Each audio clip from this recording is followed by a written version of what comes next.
ഒരു മുട്ടക്കറിയാണ് ഉണ്ടാക്കുന്നത് കേട്ടോ. നാടൻ മുട്ടക്കറി. വേറെ ഒരു പൊടികളും കാര്യമായിട്ട് പുറത്തുനിന്ന് വാങ്ങിയ പൊടികളൊന്നുമില്ല. ഒക്കെ നമ്മുടെ വീട്ടിലുള്ള സാധാരണ പൊടികൾ വെച്ചിട്ടാണ് ഉണ്ടാക്കുന്നത്. അതിന് എന്താ കുരുമുളക് പൊടി, മഞ്ഞൾപ്പൊടി, മുളക് പൊടി, മല്ലിപ്പൊടി, ഉപ്പ്, തക്കാളി, പിന്നെ ഇതാ മുട്ട. അത് വേവിച്ച് നമുക്ക് വേണ്ട മാതിരി ഒന്ന് മുഴുവനായിട്ട് ഇടാം, അല്ലെങ്കിൽ രണ്ടായി കട്ട് ചെയ്തിട്ട് ഇടാം. അത് അവരവരുടെ ഇഷ്ടം കേട്ടോ. തക്കാളി, പിന്നെ ഇഞ്ചി, വെളുത്തുള്ളി, കരിവേപ്പിൻ്റെ ഇല, പച്ചമുളക്, കുറച്ച് മല്ലിയില, വെള്ളം. ഇതാണ് നമ്മൾ എടുത്തിരിക്കുന്നത്. വെളിച്ചെണ്ണയിലാണ് ഉണ്ടാക്കുന്നത് കേട്ടോ. ഇപ്പോൾ നമ്മൾ നമ്മുടെ ഇഞ്ചിട്ടി വെച്ചിട്ടുണ്ട്. അതിൽ വെളിച്ചെണ്ണ ഒഴിച്ചിട്ടുണ്ട്.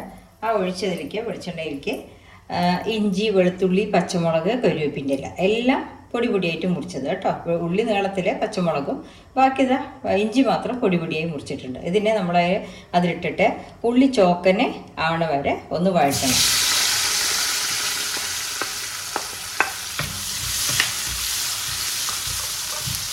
നമുക്ക് ലേശം ഉപ്പിട്ട് കൊടുക്കാം. എന്നാൽ ഉള്ളി പെട്ടെന്ന് വഴറ്റി കിട്ടും.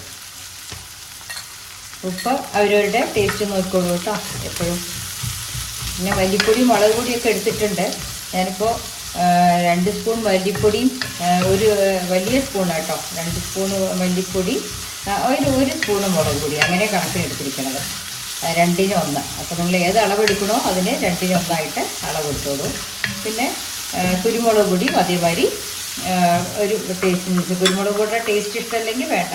അല്ലാന്നുണ്ടെങ്കിൽ നമ്മളെല്ലാം കൂടെ ഇതുമാതിരി ഞാൻ ഒരു പേസ്റ്റാക്കി വെച്ചിട്ടുണ്ട്. മല്ലിപ്പൊടി, മുളക് പൊടി, മഞ്ഞൾപ്പൊടി, കുരുമുളക് പൊടി 4 കൂടെ ഞാൻ പേസ്റ്റാക്കി വെച്ചിട്ടുണ്ട്. ഉള്ളി വഴറ്റിയിട്ട് തക്കാളി വഴറ്റിയ ശേഷം ഞാൻ ഈ പേസ്റ്റ് ഇട്ട ശേഷം തക്കാളി വഴറ്റും.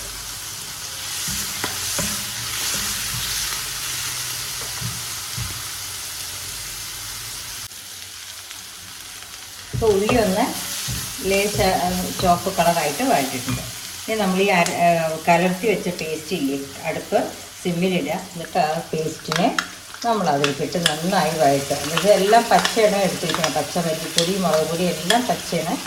അപ്പോൾ അതിനെ നമ്മളൊന്ന് വഴറ്റിയിട്ട് ആ ടേസ്റ്റ് റെഡിയാക്കണം. ലേശം ഒന്ന് വഴണ്ടോട്ടെ കേട്ടോ. ഇതിൽ പച്ച മണക്കുകളൊക്കെ ഒന്ന് നല്ലോണം തിളച്ചിട്ട് ഇതായിക്കോട്ടെ. കുറച്ച് വെള്ളവും ചേർത്തിട്ടുണ്ടോ എന്നാൽ ആയിക്കോട്ടെ. ഇതൊന്ന് കുറുകി എണ്ണ തെളിയുന്ന സമയത്ത് തക്കാളി ഇടും. ഇപ്പോൾ ഉള്ളിയിട്ട മസാല ഒന്ന് നന്നായിട്ട് തിളച്ച് ഡ്രൈ ആയിട്ടുണ്ട്. എല്ലാം മൂത്തിട്ടുണ്ടാകും. ഇനി നമുക്ക് വെള്ളത്തിൽ തക്കാളി ചേർക്കാം. മുറിച്ച് വെച്ച ഒരു കപ്പ് തക്കാളി ചേർക്കാം. തക്കാളി ഇതുമായി ഇത് കടന്ന് നന്നായിട്ട് വെന്തുടയണം. അപ്പം നന്നായിട്ട് തക്കാളി ഉടഞ്ഞിട്ടുണ്ട്. ഇനിയിപ്പോൾ ഇതിൽ നമുക്ക് ആവശ്യമുള്ള ഗ്രേവിക്കുള്ള വെള്ളം ചേർക്കാം കുറച്ച്. ഞാനിപ്പോൾ ദോശയ്ക്കുള്ള കറിക്കാണ് എടുക്കുന്നത്. അപ്പോൾ അതിൽ കുറച്ചും കൂടി ഞാൻ വെള്ളം ഒഴിച്ചിട്ട് ഒന്ന് നന്നായി തിളപ്പിച്ച ശേഷം മല്ലിയില ഇട്ട് വാങ്ങി വയ്ക്കും. ഇത് ദോശയ്ക്കുള്ളതാണ്. അപ്പോൾ എല്ലാവർക്കും ചപ്പാത്തിക്കാണെങ്കിൽ ഇതിനനുസരിച്ച് കുറച്ചും കൂടെ ഗ്രേവി വേണ്ട വിധം എടുത്തിട്ട് എടുക്കാം കേട്ടോ. നാടൻ കറിയാണ്. ഒരു വേറെ സാധനങ്ങൾ നമ്മൾ ആഡ് ചെയ്തിട്ടില്ല കേട്ടോ. ഒക്കെ പൊടികളാണ്. ഇതാണ്. എല്ലാവരും ഉണ്ടാക്കി നോക്കൂ. ഓക്കെ. ഇഷ്ടമുള്ള എത്രയും കോഴിമുട്ട വേണ്ട വെച്ചാൽ അതുമാതിരി ബോയിൽ ചെയ്തിട്ട് മുഴുവനായിട്ടോ അല്ലെങ്കിൽ കട്ട് ചെയ്തിട്ടോ ഇടാം. നന്നായി തിളച്ച ശേഷം ഇത്തിരി മല്ലിയില ഇടുക. നമ്മുടെ കറി റെഡിയായി കഴിഞ്ഞു. അങ്ങനെ നമ്മുടെ നാടൻ മുട്ടക്കറി റെഡി ആയിട്ടുണ്ട് കേട്ടോ. അപ്പോൾ എല്ലാവരും ഇതുമാതിരി പെട്ടെന്ന് ഉണ്ടാക്കി നോക്കിക്കോളൂ. ദോശയ്ക്കും ചപ്പാത്തിക്കും ഒക്കെ അടിപൊളിയായിരിക്കും. ഉണ്ടാക്കി കഴിക്കാം കേട്ടോ. Okay, thank you.